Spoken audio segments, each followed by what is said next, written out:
Hello there. I'm Scotty. You're not. I pushed a button when I could have just used this thingy.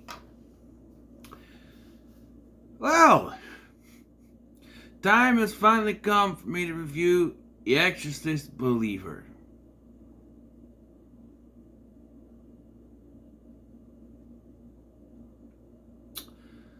This has been a long time coming. So this came out back in October. It's now on Peacock for anyone who's interested. I'm interested only for content for the channel because I did the other ones. I said this before. Back in October, I did the Exorcist movies because I thought this was coming straight to Peacock. I didn't realize it was only Five Nights at Freddy's. Five Nights at Freddy's, or whatever Jack Black was doing.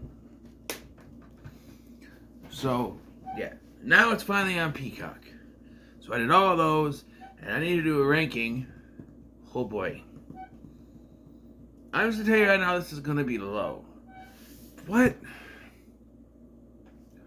So, high off the success of the Halloween trilogy that he directed, David Gordon Green is back to direct a new trilogy of Exorcist films.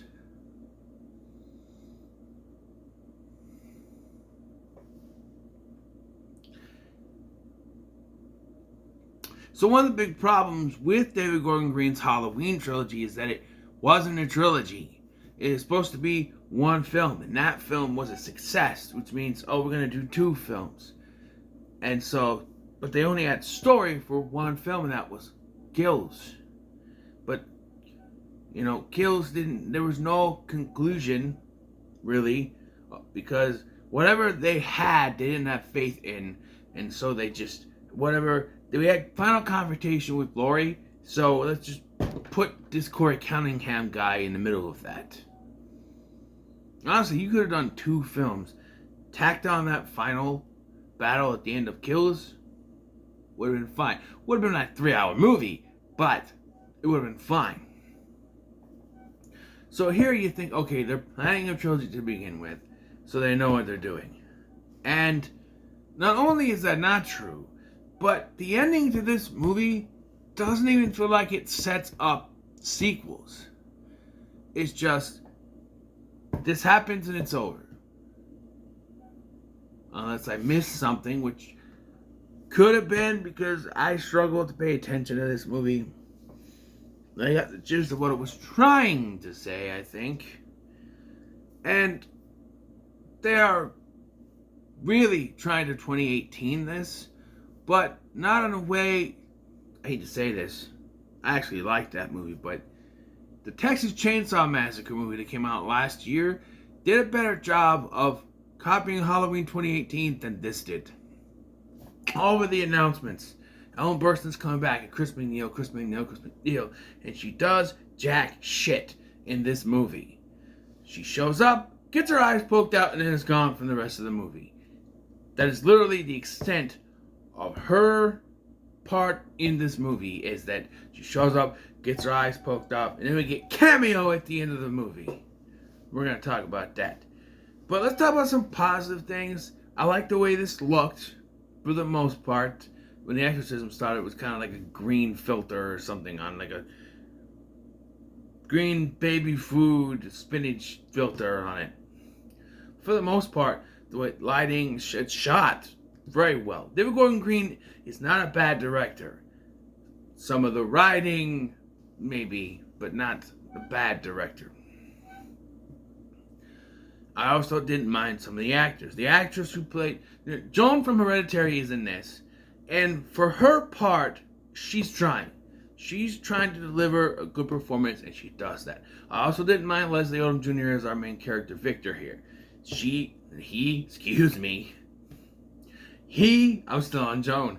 He does what he can as a single father taking care of his daughter. That whole situation. And then there's also Ellen Burstyn. She's fine. She's fine for what she has. But This is where I delve into the negative parts of this movie. Her part is so forced that even her character has to say, oh, I wasn't there for the exorcism. I didn't see any of it. Yeah, that's what everybody who saw the trailer was saying. Why is she in here? She didn't see the exorcism. She has no part in it. Wouldn't it make more sense if you brought, oh, I don't know, Reagan back? But you're thinking, oh, clearly Linda Blair didn't want anything to do with this. How did Kevin Spacey put it? Wrong! Or maybe she just wanted a quick cameo because she's a cameo at the end of this. It's just... We'll talk about it. So, we start off somewhere, Africa, maybe, 13 years prior, where Victor's character, or the character of Victor, is with his wife, pregnant wife. There's an earthquake, and he has a choice. She's been hurt. You can only save one, the daughter or the wife. We cut away. We don't find out what he chose. Gee, could that be a major plot point? I'll have to find out. Now, these years later, his daughter, Angela, and her friend, Catherine, go into the woods and they do a seance and they disappear for 3 days because Christ and all that. You know, he died and was resurrected 3 days later. Ooh. Which, everyone's pointing that out, but why would the devil do that? To mock Christ, maybe? I don't know. So the girls were found, and they think they were gone for a few hours. They were gone 3 days, because 3 days. And then they start to exhibit strange habits, because of course they do. And one thing I groaned at, I looked at the runtime, an hour and 51 minutes. Like, you couldn't get this done in an hour and a half. Because, and maybe exorcism movies are not for me. And I said this when I went through the franchises, that I feel like the exorcisms in the movie never fucking work. And it just runs out the runtime. It just goes on and on and on and on and on. And with this, it's even more so because it takes forever. I'm almost an hour into this movie, and I'm going, okay, so the plot is actually going to pick up now, right? Like, they've been taken, they've come back, there's some possession stuff, but we haven't reintroduced Chris McNeely yet. There's barely been any shenanigans. She pissed the bed. Oh no. Oh, she's convulsing. Oh no. Nothing. An hour in and we've got nothing. Nothing that's happened. By an hour into the original Exorcist, she's crawling up and down the stairs. She's pissing on the floor. She's... But here, nothing. There is nothing. You know? Then finally they get Chris in there, and she's talking to this thing, and it says the word, your daughter. Oh, she said the thing! She said the thing! Oh, look at that. Oh, look at that. She said the thing. Ooh. And then, like I said, she gets her eyes poked out by the demon, and she's in the hospital the rest of the movie. She does nothing for this film. Why bring back this character if you had nothing for her to do? Because we want to advertise the shit out of this character being in the movie, so people will go and watch it. Because, hey, it worked for Laurie Strode. But again, I think it would have worked better if it was Linda Blair. But obviously she could do more than a cameo. And where does this all lead? We get to this whole thing at the end. Because we gotta be woke. And, you know, people say, oh, it's only because there's a black lead you say it's woke. No, it's woke because they have a message of, oh, every single faith in the world should come together to stop this thing. Because world unity, and we should all work together under God. Because. And do I even have to say how fucking stupid that is? Because if you're from different faiths, then you have different ways of doing things. And you can't just throw everything into a bowl and think it's going to work. You can't just put a pot on the stove and throw every single foot on your shelf in there and think it's all going to work in the end. Because it's not. all these single faiths going in there, they're saying certain things, and there's this father who kind of lost his faith. That sounds familiar, but or is told by the Catholic Church or whatever that he can't do this. He has no backing because you have to have that. But then changes his mind, and that does jack shit. So we have this setup, this extreme exorcism where everyone's doing things, we're pouring water on them, and nothing is working. Nothing they do is working, and that is my issue with all the other ones, with these exorcisms in these movies. It's that nothing they ever do seems to work. Even in the original Exorcist, for as good as a movie as it is, the exorcism doesn't work. He had to beg the demon to jump into him, and he jumped out a freaking window. The exorcism itself did not work. Exorcisms don't work. And every time I watch these, I'm thinking, maybe finally an exorcism will work. But no, every time it's some kind of way out. They're trying all this stuff, and then this father, like I said, that was told he couldn't do it, comes in to save the day. No, just kidding, he gets his neck broken. What was the point of him coming in to save the day? What was the point of that? Of him, and having a change of heart, and then coming in to say, neck broken. No, because we got to call back to the beginning of the movie, where it's revealed in a shocking twist that I saw coming from the very beginning. Oh, he has to choose to save his daughter or his wife. Okay, so the obvious choice is to save the daughter, but given this movie, he probably chose his wife. And guess what? He chose his wife. So now they got to make a choice between Angela or Catherine, right? Angela or Catherine. And it's not just him, because there's two girls here. There's two sets of parents.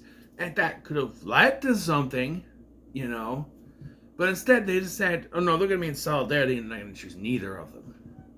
No! You need the scene where the two are fighting, where one set of parents wants to choose their daughter, and he wants to choose his daughter, and they're fighting back and forth, and they're arguing, which leads to a split decision of choosing one, which would work so much better with the twist that they're not choosing one to survive, they're choosing one to die. Because the dad, not Victor, the other dad, Catherine's dad, chooses Catherine. And then, Angela dies. Just kidding. Catherine's dead. Angela's still alive. Because you are actually choosing who was going to go to hell, not who was going to survive. And I think that just would have worked if there was that argument where they're arguing back and forth and they're constantly fighting and there's that decision to make over which one to choose. Right? And maybe the mom and Victor, they come to an understanding that we're not going to choose either of them. And then the dad's like, no, I choose Catherine. Because maybe one of the priests is like, there's got to be something else. The devil deceives you. The devil deceives you. Do not trust him. But the father just wants to save his daughter. Or maybe the two fathers are arguing, and it's a male point of view, and they come to a male agreement. But the female says, no, because women are more emotional. They're more susceptible to their children. They're more loving, caring, where the dads were stern, were firm. We love our kids, but we show up by being stern and firm. It's a good cop, bad cop situation. The mom is always in a good cop situation, and the dad's always got to be the stern one and stand up for things. And so showing that sort of thing would have worked, where the dads are standing firm, like, no, we need to make sure we choose neither. But the mom, especially since she's the only mom in this situation that's still alive, she chooses her daughter only to find out it's a trick. That would have worked. It would have worked. But no, we do it this way where it's, no, we're just going to choose neither of them. And then the dad slips up and is just like, oh, I choose her. Or Tony is his name. I choose Catherine. And then that happens. And then everything goes back to normal except for them. But, the daughter is fine. And then we cut to the hospital room where Chris McNeil is there, blind now. And someone comes in. She goes, is that you, Victor? But no, we see a woman's hand. And I went, no. No, they're not. They're not gonna shove Linda Blair at the end of this. They're gonna do a thing where it's a woman's older woman's hand on her hand and cut. No, she bends down and it's her, and I went, oh, look who's here. Look who's here. Look who got a quick paycheck to show up at the end of this movie. How much did it cost you, Linda? I'm pretty sure she gave it to her foundation or whatever, to a good cause, because she's an activist. So I'm pretty sure she put it to a good cause, but how much did it cost you? About a couple million for the cameo? You couldn't be in the whole movie, which would have made more sense. Look, I thought about this watching this. If you're going to do a legacy sequel, then do a legacy sequel. Okay? I came up with a perfect way. Let's say this is taking place now, right? And you have Regan, now a grandmother, okay? Now, she gave birth to a son back in 1987. Same year I was born, right? And then in 2011, same year my son was born, the guy's wife or girlfriend gave birth to a daughter. Let's say she died in childbirth. Okay, and he's a single father taking care of this daughter with the help of the grandmother, Regan. Now, she is 12, which would have been roughly around the age now that Regan would have been. Okay? She starts, seeing things, and it starts becoming like it was back then, like she's possessed. How did this happen? Well, maybe Pazuzu wasn't all the way gone in Regan, and maybe Pazuzu can only fully take over women, which I know is an eye roller, but it would make sense, seeing as it didn't work on Father Karras and he jumped out the window. Speaking of Father Karras, we need someone to be his descendant, right? His son. You could say that Father Karras had a son before the events of the film, back in the 60s, right? And he and his wife split up. She took the son, and he decided to take care of his mother. Maybe that was part of the argument. Maybe he lost his faith. Maybe the divorce he lost faith in marriage. He lost faith in everything. That's what drove him away. Then he died, and now his son has grown up, not knowing what his father is like, but what his father's life was.